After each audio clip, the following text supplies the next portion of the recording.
Hello, everyone, and welcome to Influential Leadership Tips. My name is Dave Miller.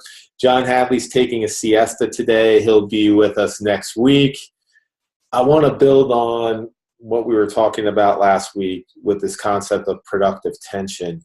And I told you I'd prove to you why it's so important in any influencing situation. So I want to run through a number of scenarios with you, and my question for each scenario will be, will your prospect buy?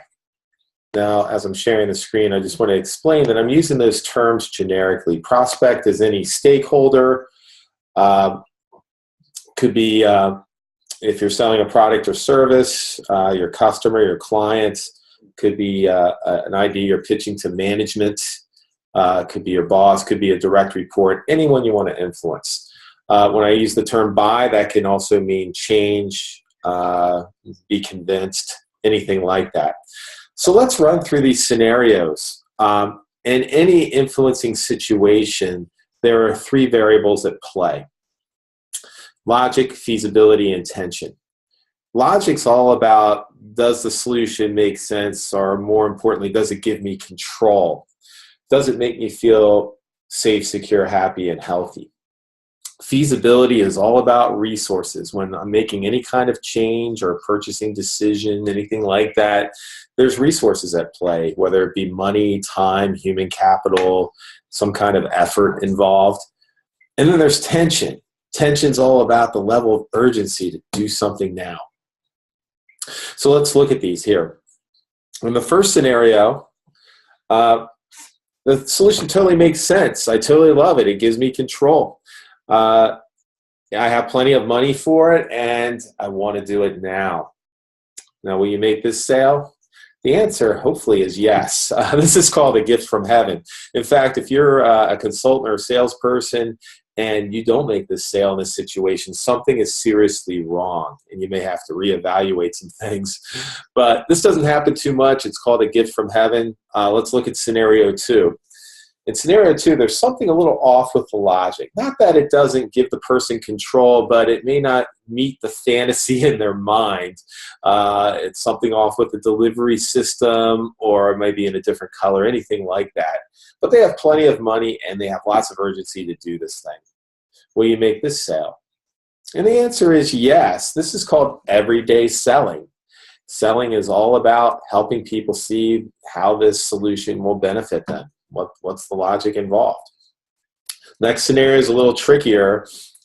Solution totally makes sense, but there's a problem with feasibility. I may not have enough money, for example, but I really want to do it. Will you make this sale? The answer is probably yes, and this is called where there's a will, there's a way.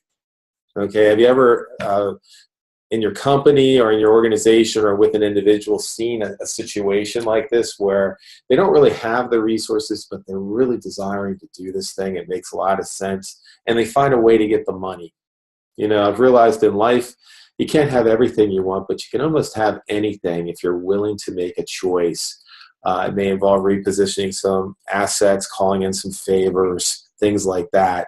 In fact, the credit card industry was born from feasibility. It's basically plastic feasibility. Let's look at the next scenario.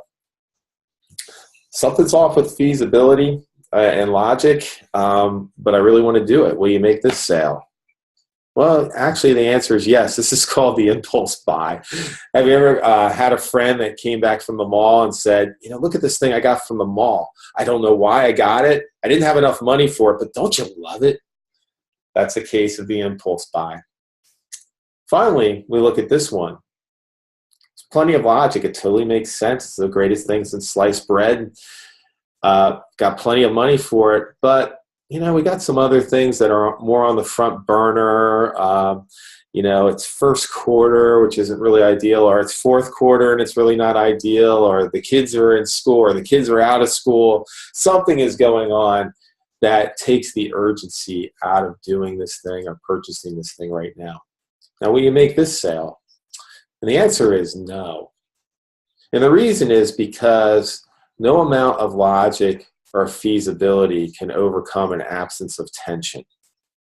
And you see, tension is in all these scenarios But more importantly, tension is the controlling factor for success here in the influencing situation. So the lesson here is that to understand that people pay attention to where they find their tension.